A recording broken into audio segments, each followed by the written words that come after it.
বাংলাদেশ কি কোনো দখলদার ভূমি? এটা কি ফিলিস্তিনের মতো? এখানে কি বাহির দেশের অন্য কোনো শত্রু দেশের সেনাবাহিনী এসে এদেশের জনগণের উপরে হামলা করছে? ইসরায়েলের মতো সেনাবাহিনী হামলা করে স্যাটেলাররা কি এখান থেকে বসবাসকারীদেরকে উঠিয়ে দিচ্ছে, তাড়িয়ে দিচ্ছে? আমি বলছি না, এই কথাটি বলছে মোস্তফা সরওয়ার ফারুকী। মোস্তফা সরওয়ার ফারুকী একজন সিজনাল বিবেকবান। সিজনে সিজনে তার কিন্তু বিবেক জাগে, তাও সেটি কিন্তু ফেসবুক নির্ভর। অনেকেই বাংলাদেশের তরুণ সমাজকে ফেসবুক নির্ভর প্রজন্ম বলে কটাক্ষ করে থাকে। মোস্তফা সরওয়ার ফারুকী ফেসবুক নির্ভর বিবেকবান, ফেসবুক নির্ভর বুদ্ধিজীবী, ফেসবুক নির্ভর মন্তব্যবাজ, ফেসবুক নির্ভর প্রতিবাদকারী। ফারুকীটা হলো এই তিশার জামাই, পীর ভাবি। মানে সে যখন কথা বলবে দেখবেন যে সে সব জানে, নাকরে খিচে আসা সে ও কথা বলতে পারে না, একটি কমন ঢং। যাই হোক, এটা তার ব্যক্তিগত ব্যাপার। এই ফারুকী দেখেন, এর আগে আপনার 2012 সালে চিরুনি অভিযানে কয়েকশো ছাত্রকে হত্যা করা হয়েছে।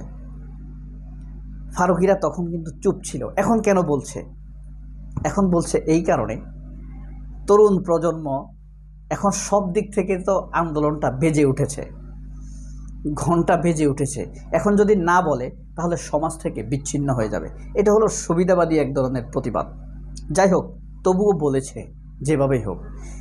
এটা ক্যাটাগরি বিশ্লেষণ করা হবে পরে, কিন্তু তারপরও এই হত্যা, নির্যাতন, নিপীড়নকে পক্ষে দাঁড়িয়েছে, এটা দেখানোর জন্য হোক আর যত কিছুর জন্য হোক। প্রথম আলোপন্থী এই বুদ্ধিজীবী মোস্তফা সরওয়ার ফারুকী চিরকালই সিনেমা করেছেন নিজের মনের মতো, নাটক করেছেন সমাজবিরোধী, পরাকিয়াকে স্থান দিয়েছেন, পরাকিয়াকে গ্লোরিফাই করেছেন, বিবাহকে নিরুৎসাহিত করেছেন, বিয়ের সম্পর্ককে অত্যন্ত যন্ত্রণাপূর্ণ হিসাবে উপস্থাপন করেছেন। সবসময় পরাকিয়ার সম্পর্ককে আনন্দদায়ক, সফল এবং শান্তিপূর্ণ হিসাবে উপস্থাপন করেছেন তার নাটকগুলোতে। কিন্তু আশ্চর্য বিষয় হলো, এই যে তিশা তার স্ত্রীকে কখনো পরাকিয়ার চরিত্রে বা পরাকিয়া করা নারী চরিত্রে অভিনয় করতে দেয়া হয়নি। তিশা কিন্তু ফারুকী নির্ভর অভিনেত্রী, কিছুটা ভালো অভিনেত্রী, খুব নিজেকে খুব ভালো যেভাবে দাবি করে সেভাবে না, মোটামুটি ভালো অভিনেত্রী, অনেকের চাইতে ভালো। তবে সে তার স্বামী নির্ভর অভিনেত্রী। এর মধ্যে আবার মুনাফিকি আছে। সে শাকিব খানের সাথে অভিনয় করার জন্য চারজন লবিস্ট নিয়োগ করেছে। শেষ পর্যন্ত শাকিব খানের সাথে একটি সিনেমা করেছে। অথচ 6 বছর পরে এসে সে সাক্ষাৎকারে বলে যে শাকিব খানের সাথে সে সিনেমা করেছে না বুঝে। এগুলো হলো এদের মুনাফিকি। যাই হোক, তো ফারুকীর স্ট্যাটাস নিয়ে, ফারুকী যে স্ট্যাটাস দিয়েছেন, ফারুকীর আবার এরপরে দেখা গেছে এই যে সোহেল তাজ, আরেক মুনাফিক, সেও একটি ফেসবুক কিছু গতকালকে ডিবি অফিসে গিয়েছে দেখা করার জন্য, ছাত্রদেরকে তুলে নিয়ে গেছে, তার পরাণ লেগেছে, মানবিক কারণে সে গিয়েছে। এই লোকটিও নানান অপরাধ কর্মকাণ্ডের সাথে জড়িত। মানুষ ভুলে গেলে গিয়েছে কিনা জানে না, 2012 সালের সেই চিরুনি অভিযান এই লোকটি চালিয়েছিল, তার অধীনে চলেছিল। কিন্তু 148 জন ছাত্র তখন নিহত হয়েছে। এখন সে ভয়ে পালাইছে, এখন তার মানবিকতা জেগে উঠেছে, তরুণ প্রজন্মের আইকন হতে চাইছে। এই হলো সোহেল তাজের দ্বিচারিতা, মুনাফিকি। তাহলে এখন সে কেন গেল?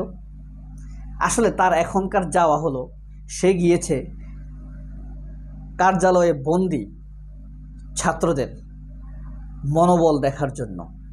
সে এখান থেকে ফিরে গোপনে ব্রিফ করবে ছাত্রদের মনোবল আসলে শক্ত আছে কিনা, এবং বাহিরের পরিস্থিতি ধারণাগুলো এই পুলিশকে তথ্য দিবে। আর আরও আতঙ্ক ছড়িয়ে দিবে। পিতামাতার মন মানসিকতা কি করলে এদেরকে আরও দুর্বল করা যাবে, পুলিশকে সেই তথ্য দিবে। একে কখনোই কোনোভাবে বিশ্বাস করা যাবে না। বিশ্বাস করার মতো চরিত্র সে নয়। মোস্তফা সরোয়ার ফারুকী মাঝে মাঝে সীমান্তে হত্যা নিয়ে ফেসবুক স্ট্যাটাস দেয়, এখন এটা নিয়ে দিল। এই যে দেখেন কয়জন শিশু এখানে, একটু কি মন কাঁদে না মানুষের? 6টা শিশু, এদের কি অপরাধ? এদের সবার বয়স কিন্তু 11-10 এর নিচে। একজনের বয়স তো 2 বছর, জানেই না সে কি গুলির শব্দকে আনন্দজনক শব্দ মনে করে। এই বাচ্চাটাকে গুলি করে দিয়েছে, মাথার উপর দিয়ে ঢুকেছে, থুতনি দিয়ে বেরিয়েছে। আপনার মায়া লাগবে না? লাগবে। এই কঠিন পরিস্থিতিতেও এই মুনাফিকগুলো মানুষকে ধোঁকা দেয়, মানুষের সাথে প্রতারণা করে, মানুষকে বিভ্রান্ত করে, মানবিকতার আড়ালে তথ্য দিয়ে আন্দোলনকারীদেরকে আরও দুর্বল করতে চায়। আন্দোলন থামুক, সেটা সরকার থামাবে তার কৌশলে, কিন্তু খুন হত্যা সেখানে মুনাফিকি। এই কারণেই আমরা কয়েকজন মানুষকে চিনি নাই, এই যে অনেককেই কিন্তু আমরা এখন চিনে ফেলেছি। আপনার ধরেন ব্যারিস্টার সুমন, তৌহিদ আফ্রিদি, এদেরকে আমরা চিনে ফেলেছি। কিন্তু দেখেন এই লোকটা, একে যদি আমরা এখনও না চিনি তাহলে আমাদের ভুল সেটা। এই যে এই লোকটা এখনও আমরা একে চিনতে পারিনি, তারা আমাদেরকে বিভ্রান্ত করছে প্রতিনিয়ত। তারপরে দেখেন এই যে এই লোকটা, আশ্চর্যজনক হলো এই লোকটা ডিবি অফিসে গিয়ে বলেছে আমার ফেসবুক হ্যাক হয়েছে, অথবা আমার সামাজিক যোগাযোগ মাধ্যমে আমার নামে ফেসবুক খুলে আমার নামে সরকারের বিরুদ্ধে অপপ্রচার চালাচ্ছে, অথচ মানুষ তার মন্তব্য কোট করে তাকে হিরো বানাচ্ছে। চিনতে পেরেছেন? আপনারা তাকে যা ভাবছেন তা কিন্তু নয়। তার যে মন্তব্যগুলো দেখেছেন ডিবি অফিসে সে গিয়ে বলে এসেছে, সেগুলো তার মন্তব্য নয়। সুতরাং আমরা তাকে নিয়ে যা ভাবছি, সে আসলে জনপ্রিয় যতটা হবার যোগ্য রাখে ততটা জনপ্রিয় হবার যোগ্য নয়। এই যে এটাকে কাবিলা, শিমুল, অমি, কাজল আরেফিন অমি, এরাও কিন্তু মানুষের সাথে নাই, এরাও মানুষের সাথে গণবিরোধী। চিনে রাখবেন। সবাই অনেক ভালো থাকবেন। আল্লাহ হাফেজ। আসসালামু আলাইকুম।